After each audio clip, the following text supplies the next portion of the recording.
वामन चेतना मंच के द्वारा भगवान वामन की आज जन्म उत्सव मनाया गया। इस जन्म उत्सव के मौके पर भव्य जुलूस भी निकाली गई। तस्वीरों में आपको दिख रहा है कि भव्य जुलूस जो है वो नगर के होते हुए शहर के अलग अलग चौक चौराहे से गुजरते हुए अपने भगवान वामन की जहाँ पे जन्म हुआ था वहाँ तक पहुँचती है। बता दें आपको कि भगवान वामन का जो जन्म था वो इसी बक्सर में हुआ था। अभी भी भगवान वामन की मूर्ति जो है वो सेंट्रल जेल में कैद पड़ी हुई है।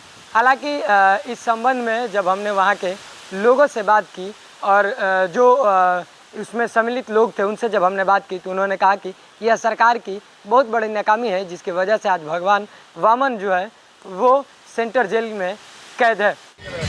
भगवान वामन की जन्मस्थली बक्सर को कहा जाता है। भगवान वामन यहाँ पर जन्म लिए थे जी। इस तरह भगवान वामन की जयंती पे जो शोभा यात्रा बक्सर में निकाली गई, ये कहीं ना कहीं इस शोभा यात्रा में जो युवाओं का, नौजवानों का, महिलाओं का और समाज के हर वर्ग के लोगों का जो उत्साह देखने को मिला, ये कहीं ना कहीं हमारी धरोहर, हमारी संस्कृति के प्रति आज भी लोगों के बीच जो प्रेम है, लोग अपनी संस्कृति को सजो के रखना चाहते हैं। ये बक्सर के बक्सर के विकास के लिए ये एक शुभ संकेत है। क्या सनातन विकास करेगा?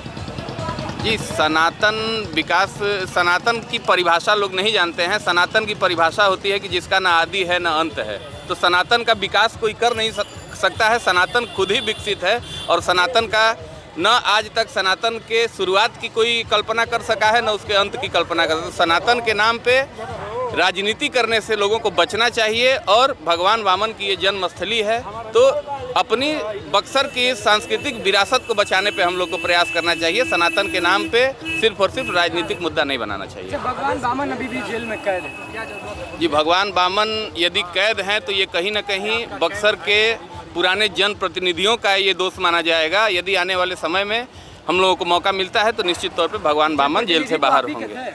आप ही का पार्टी के तो जनप्रतिनिधि पिछले 20 वर्षों से यहाँ केंद्र में और राज्य में भारतीय जनता पार्टी की सरकार है। यहाँ वर्तमान में यहाँ से केंद्रीय मंत्री हुआ करते थे अश्विनी चौबे जी, उनके चलते आज भगवान वामन जेल में कैद है। हालांकि पुराणों के अनुसार जो जानकारी मिलती है उसके अनुसार बता दें कि माता अदिति के गर्भ से भगवान वामन का जन्म हुआ था। कहा यह भी जाता है कि राजा बलि जो थे वो इंद्र को परास्त करके इंद्र पर कब्जा कर लिए थे।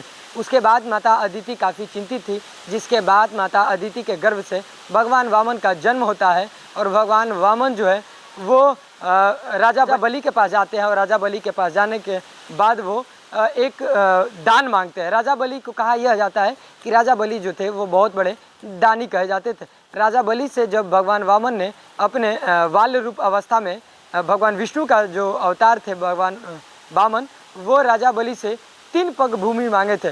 पहली पग भूमि में उन्होंने एक ब्रह्मांड को लिया था, दूसरी पग भूमि में उन्होंने दूसरे ब्रह्मांड को लिया था।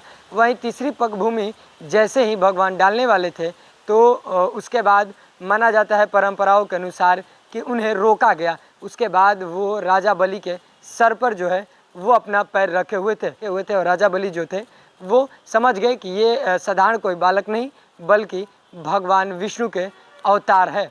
इसके बाद से भगवान वामन की जन्मस्थली में बक्सर में बड़ी धूमधाम से आज वामन द्वादशी के दिन जो है वो जुलूस निकाली जाती है। तस्वीरें भी हम आपको दिखा रहे हैं कि देखिए किस प्रकार से बक्सर में वामन द्वादशी के दिन जो है वो जुलूस निकाली गई है, वो हम आपको तस्वीरें दिखा रहे हैं।